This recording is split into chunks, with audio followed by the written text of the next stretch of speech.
Graduate Talk Show. Today, I am Arina Hidayah and my partner. I'm Uswatu Nisa.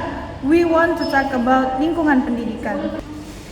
So, apa saja sih jenis-jenis lingkungan pendidikan itu? Nah, dalam lingkungan pendidikan terdapat lingkungan keluarga, lingkungan sekolah, dan lingkungan masyarakat.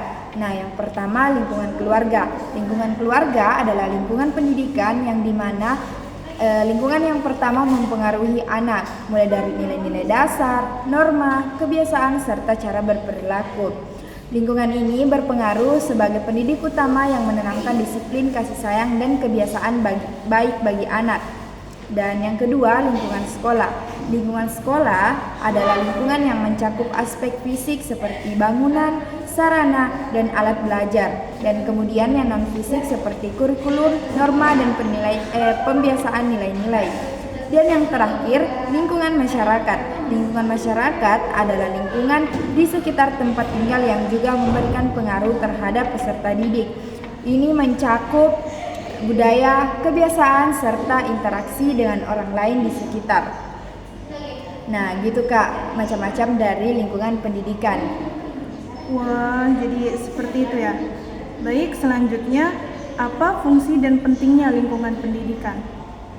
Nah, fungsi dan pentingnya dalam lingkungan pendidikan itu yang pertama, membentuk karakter. Nah, lingkungan pendidikan berperan besar dalam membentuk karakter dan kepribadian peserta didik. Karakter yang kuat akan menjadi bekal dalam menghadapi berbagai tantangan kehidupan.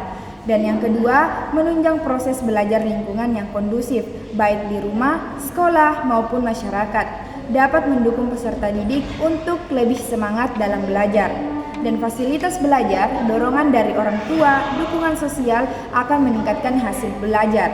Dan yang terakhir, mengembangkan potensi setiap peserta didik. Memiliki potensi yang berbeda-beda, lingkungan pendidikan yang mendukung membantu individu mengembangkan potensi diri secara optimal, baik dari segi akademik, sosial maupun emosional. Dan yang terakhir adalah menciptakan sinergi integrasi kerja lingkungan pendidikan, seperti melalui konsep Tripusat Pendidikan Ki Hajar Dewantara yang menciptakan sinergi upaya pendidikan yang lebih komprehensif.